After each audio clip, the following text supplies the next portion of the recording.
Você sabia que existe um reino escondido bem debaixo dos seus pés, onde milhões de indivíduos trabalham juntos como se fossem um único superorganismo, sem chefe visível, sem gritos, sem reuniões e quase sem erros? Esse reino é o das formigas.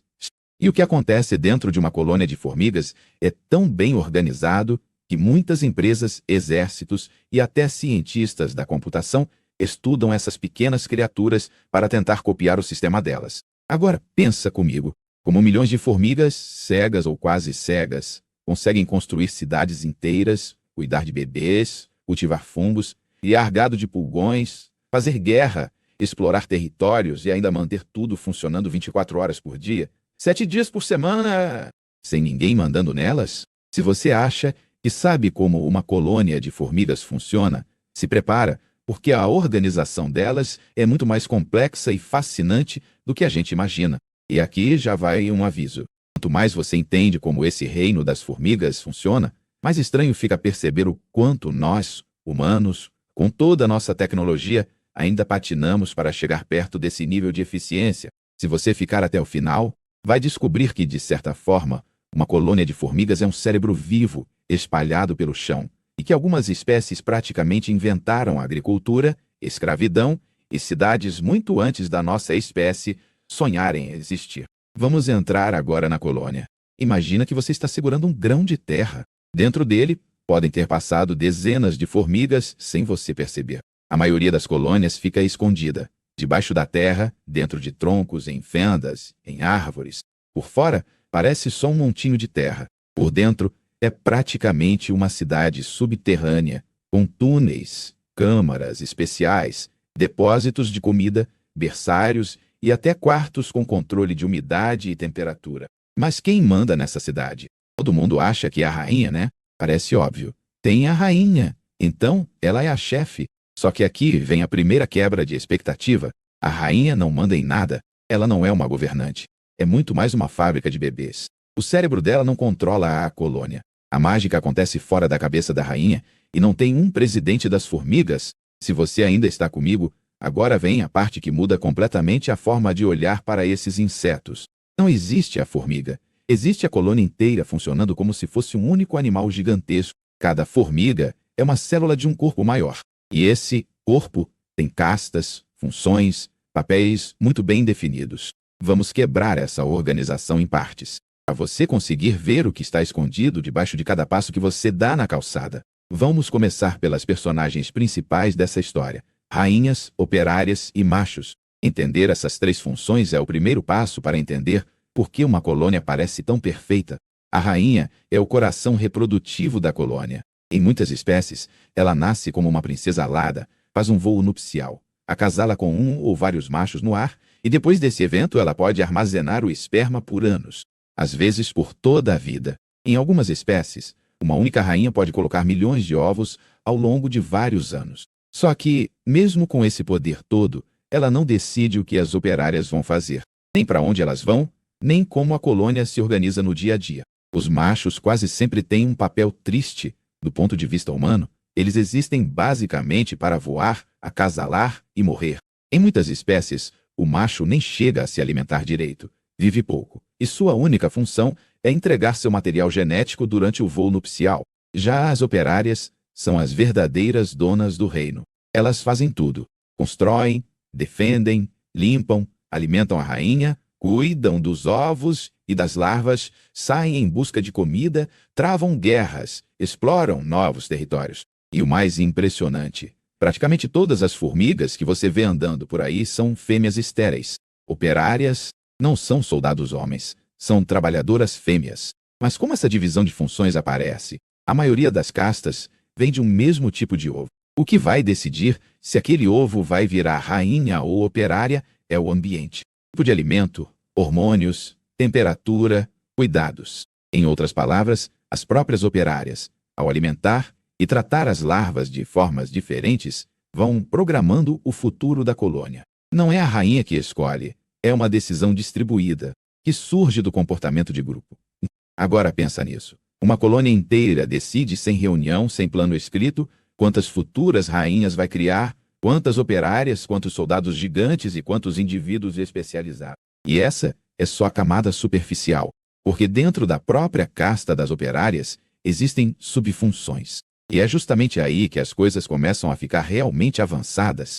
Se você ainda está aqui, agora vem a parte em que a colônia vira quase uma empresa com setores. Cuidar dos bebês, buscar comida, proteger, construir.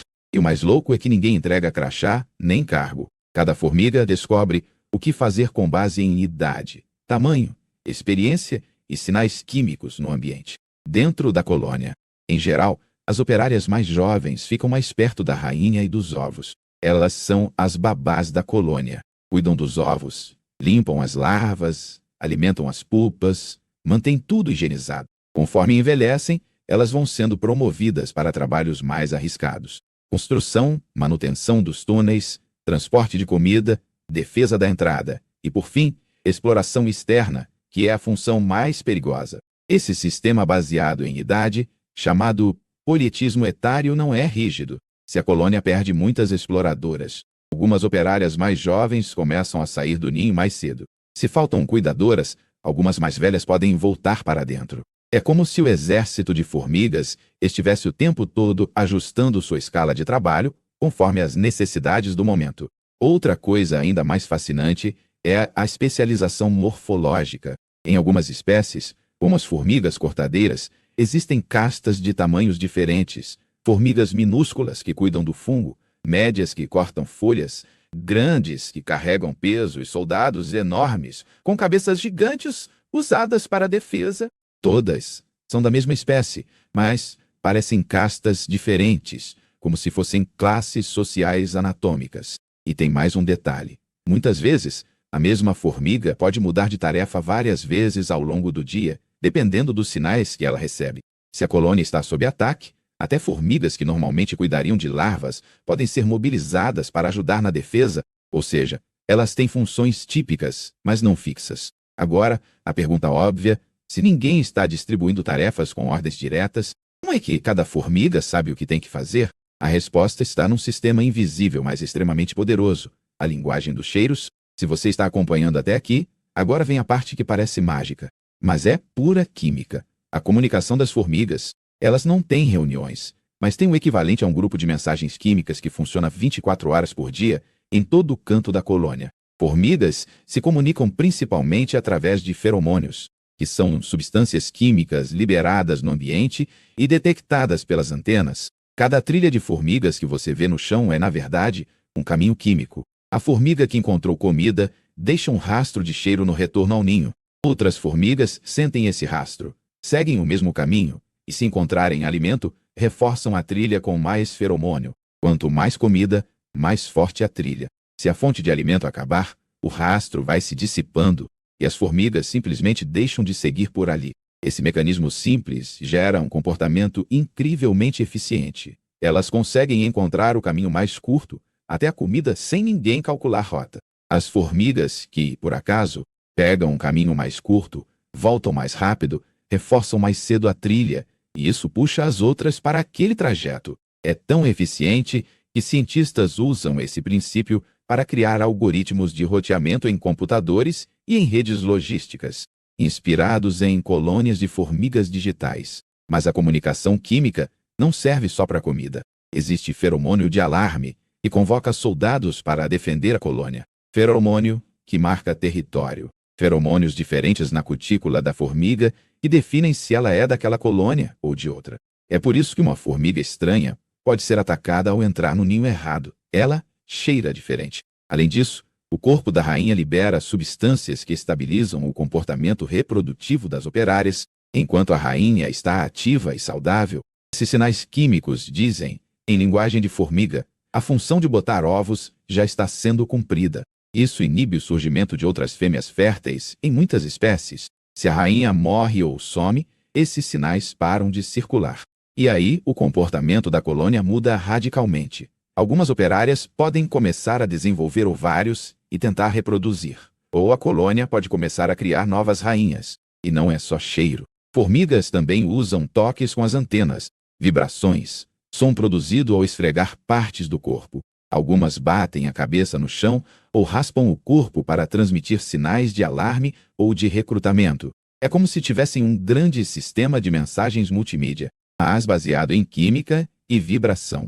Agora, pensa na soma disso. Milhões de indivíduos, todos seguindo regras simples baseadas em sinais químicos locais. Ninguém vê o todo, mas o todo se organiza. Essa forma de inteligência coletiva, onde a ordem surge de interações locais, é um dos segredos de como as colônias são tão eficientes.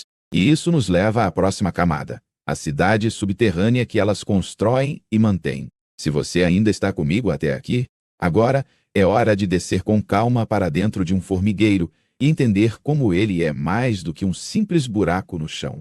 O ninho é um organismo físico vivo que respira, regula a temperatura e protege a colônia.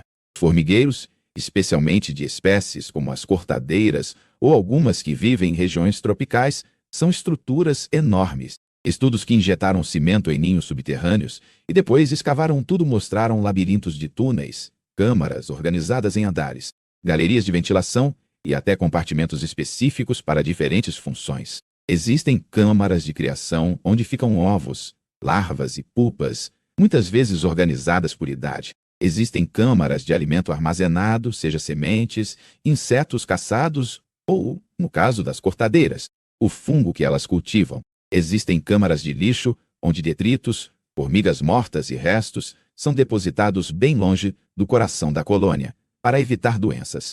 O ar também é controlado. Alguns ninhos têm aberturas especiais na superfície que funcionam como chaminés, ajudando na circulação de ar fresco e na remoção de dióxido de carbono. A forma como os túneis são posicionados em relação ao solo, a inclinação, a profundidade e a exposição ao sol ajuda a manter uma certa estabilidade de temperatura e umidade, essencial para as larvas e para o crescimento de fungos em espécies agricultoras. E mais uma vez, não existe um engenheiro-chefe. Essas estruturas surgem de regras simples. Formigas depositam partículas de terra onde encontram certas condições.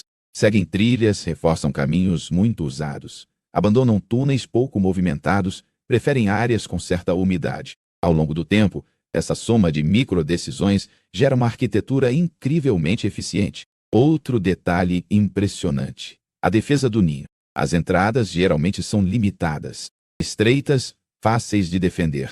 Algumas espécies têm soldados com cabeças em formato de tampão, que literalmente se encaixam na entrada do túnel, como uma porta viva. Outras constroem muralhas de terra ou cupinzeiros compartilhados com cupins, formando fortalezas mistas. Agora pensa, uma cidade subterrânea, com setores, berçários, depósitos, lixeiras, ventilação natural, guardas na porta, tudo mantido por um exército que nunca estudou engenharia. E isso ainda não é o limite, porque algumas colônias não são apenas bem organizadas. Elas constroem verdadeiros impérios. Se você está firme até agora, agora vem o ponto em que as formigas deixam de ser só bichinhos trabalhadores e viram estrategistas de guerra, agricultoras, pastoras e colonizadoras. Algumas espécies criaram um nível de organização que se parece muito com cidades-estado e até com impérios multininhos. Vamos começar pelas formigas cortadeiras, muito comuns no Brasil. Elas cortam folhas verdes, não para comer diretamente, mas para levar para dentro do ninho e usar como substrato para cultivar fungos. Elas são agricultoras. Dentro do ninho, existem câmaras compostas basicamente por jardins de fungos. As operárias limpam as folhas, mastigam, moldam o material, cuidam da umidade, da temperatura e da higiene desse campo de cultivo. O fungo, em troca, produz estruturas nutritivas que as formigas comem. É uma parceria tão antiga que muitas vezes o fungo não consegue mais viver sem as formigas, e as formigas dependem completamente dele para sobreviver. Quando uma nova rainha sai do ninho para fundar uma colônia nova, ela leva um pequeno pedaço do fungo na boca ou no corpo, como se fosse uma semente agrícola do próprio povo. Isso é literalmente agricultura, com transporte de cultura inicial, fertilização e manejo. Agora, olha o contraste. Em outras espécies, as formigas se comportam como pastores. Elas criam pulgões, pequenos insetos que se alimentam de seiva de plantas e produzem um líquido adocicado, o honeydew. As formigas protegem esses pulgões de predadores, movem-nos para novas partes da planta com mais seiva e, em troca, ordenam os pulgões, coletando o líquido açucarado que eles excretam. É gado em miniatura, uma micropecuária feita em silêncio, E tem ainda um lado mais sombrio: formigas que fazem escravos. Algumas espécies invadem ninhos de outras formigas, roubam pupas e levam para seu próprio ninho. Quando essas pupas emergem como adultas, já dentro da colônia invasora, elas passam a trabalhar como operárias para a espécie que as sequestrou. Em alguns casos extremos, a espécie escravizadora praticamente não tem operárias especialistas e depende quase totalmente das escravas para realizar tarefas básicas, como cuidar da prole e manter o ninho. E como se isso não bastasse, existem formigas legionárias, que formam colônias móveis, mudando constantemente de lugar, caçando em massa como exércitos itinerantes que varrem tudo pelo caminho. Nesses casos, o ninho não é fixo. A colônia forma uma estrutura viva com os próprios corpos das operárias, criando paredes, túneis e proteção para a rainha e as larvas no centro. É como um acampamento militar vivo, que se desloca em ondas. Agora, se isso já parece extremo, guarda essa ideia na cabeça. Existem colônias gigantescas, chamadas supercolônias, onde várias colônias vizinhas não se atacam, cooperam. Em alguns casos, isso pode gerar estruturas sociais que se estendem por quilômetros, com milhões e milhões de formigas, todas se reconhecendo como parte de um mesmo superestado. E é nesse ponto que a noção de reino das formigas passa a ser quase literal. Se você ainda está aqui, agora vem a parte em que as formigas param de ser só insetos e começam a parecer um computador vivo que se organiza, aprende e responde ao ambiente. A verdadeira chave da organização das colônias está na inteligência coletiva, não em cérebros individuais. Uma única formiga, isolada, é bem limitada. Ela tem um repertório de comportamentos simples: seguir cheiro, limpar, carregar, atacar, recuar, explorar. Mas quando você junta milhares ou milhões, algo novo emerge, um superorganismo.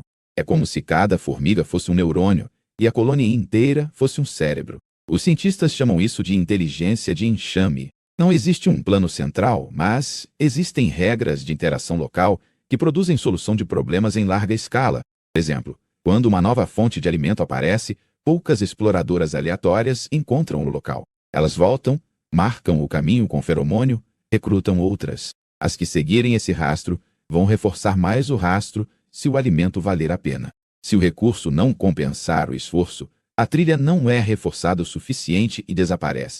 Assim, a colônia decide, coletivamente, quais fontes explorar, como se estivesse calculando custo-benefício. Outro exemplo está na construção de túneis e na tomada de decisão de por onde expandir o ninho. Formigas escavam mais nas áreas onde outras formigas também escavam, criando um efeito de reforço positivo. Ao mesmo tempo, túneis pouco usados acabam sendo abandonados. É como se fosse um processo de teste e erro, guiado por muitas pequenas decisões locais. O resultado final é um labirinto funcional que otimiza trânsito, ventilação e proteção. O mais curioso é que esse tipo de lógica inspirou algoritmos usados em roteamento de dados na internet, escalonamento de tarefas em computação e até em robótica, onde grupos de robôs simples imitam o comportamento de formigas para explorar ambientes perigosos. Agora, lembra da pergunta lá do começo: como milhões de indivíduos, sem chefe, conseguem se organizar? A resposta está aqui. Elas não precisam pensar no todo, só reagir ao que está perto delas com regras relativamente simples. O todo emerge.